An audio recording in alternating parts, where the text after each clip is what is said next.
Okay, this is the quick demonstration of jumping and the current state of collision detection. Collisions are now working pretty much perfectly, or however how I want them to, which is the main thing. I can now jump. I have got it set at a very slow speed because when Fraps is not running, the frame rate is closer to 700 frames per second. Now it's 30. So at a later date, I will need to add a timer function so that the game functions at a sensible speed. I can walk off the edge of the universe here and fall, and it will then respawn in the middle, which is quite exciting to see at a high speed. There we go. And you can see that the gravity was accelerating as the longer it fell, and then just as it got in the scene, so it's getting faster, faster, faster, faster, faster, faster. It slows down just as it gets to the scene because the gravity inside the scene is slightly less. And we can jump, and if I hold the spacebar down, it will go up to a maximum speed of 5 meters per second upward before gravity takes it back down again. And I can actually jump over this wall, like so, and then fall down the other side and splat. Probably the next thing I will do is maybe add an obstacle to test how the jump works on the inside of a scene. Although I'm becoming increasingly concerned with the speed difference between Fraps recording mode and no Fraps recording, and I think I might need to work that out, because at the moment I have a stack of if I'm recording, run at this frame rate, if I'm not recording, run at this frame rate functions, and I'd rather not have to deal with that. So, well, it's late at night, I'm not sure what I'm going to do next. I will review my project plan and see what the next step. This is pretty exciting. We can jump from one room to the next now, like so.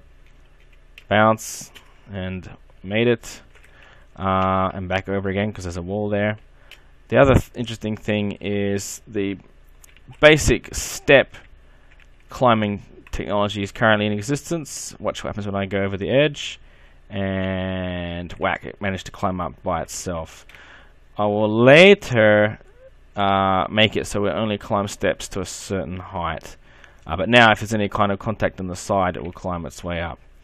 So this is pretty fun. I'm really excited by the progress we've made, and I'm looking forward to the next step. There's one more thing I want to point out. You can see the actor is now accelerating and deaccelerating to a halt, rather than the static start and stop we had previously. Of course, if it goes into a wall, it will stop, solid, crunch like that. So if you ignore the fact that the creature looks like it's moving through jello, or jelly, because I'm an Australian, this is pretty fun. I'm looking forward to putting other things in here for it to crash into and run around. And I like this sliding effect that I can get when the vehicle, it's not a vehicle now, that's how far ahead we are now, folks. It's a vehicle. When it turns, look at it, it slides. Yeah, it's like a drag or something.